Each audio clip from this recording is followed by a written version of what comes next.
জীবনে আর কতদিন ঠিক এভাবে ঘন্টার পর ঘন্টা স্ক্রলিং করে নিজের সময়কে কাটিয়ে দেবে? জীবনে আর কতদিন নিজেকে ফোকাস করবে না? জীবনে আর কতদিন পর্যন্ত নিজেকে কোনো গুরুত্বই দেবে না? জীবনে আর কতদিন ঠিক এভাবে কাজ না করে নিজের ভবিষ্যৎ নিয়ে উদ্বিগ্ন হয়ে পড়বে?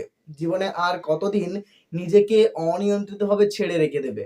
জীবনে আর কতদিন পর্যন্ত নিজের লক্ষ্য থেকে নিজেই একটা দূরত্ব সৃষ্টি করে থাকবে? সময় অনেক পেরিয়ে গেছে, আর নয়। এবারে সময় এসেছে নিজেকে নিয়ন্ত্রণ করে নিজের লক্ষ্যে পৌঁছবার। তুমি পারবে, চেষ্টা করে দেখো, পড়ে যাবে, তারপর আবার চেষ্টা করো। ঠিক এভাবে হাজারবার বা তার বেশিবার চেষ্টা করার পর তারপরে যদি ব্যর্থ হও, বলবো থেমে যেও না, চলতে থেকো।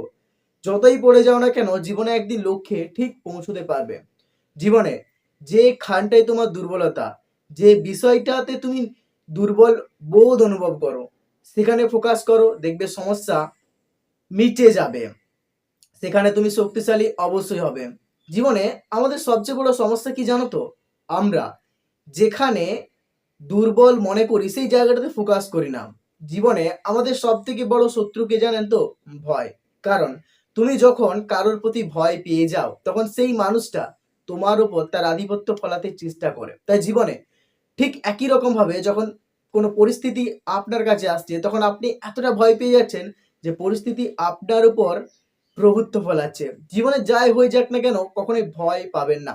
নিজের ভেতরে কনফিডেন্সকে বুস্ট করতে সাহায্য করো, আর সেটা একমাত্র পাওয়া যায় এডুকেশন থেকে।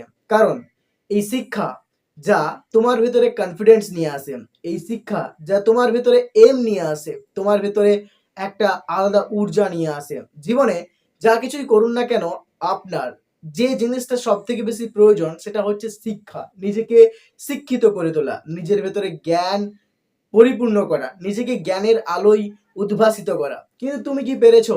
আমরা কি পেরেছি? সর্বোপরি আমি কি পেরেছি? এই প্রশ্নটা নিজেকে করতে হবে আমাদের সবাইকেই। কারণ আমরা আজ ব্যর্থ হয়েছি নিজেদেরকে সঠিকভাবে জ্ঞানের আলোকে পরিপূর্ণ করে সজ্জিত করতে। তাই তো আমরা ভেতর থেকে আজ কনফিডেন্সের অভাব ফিল করি।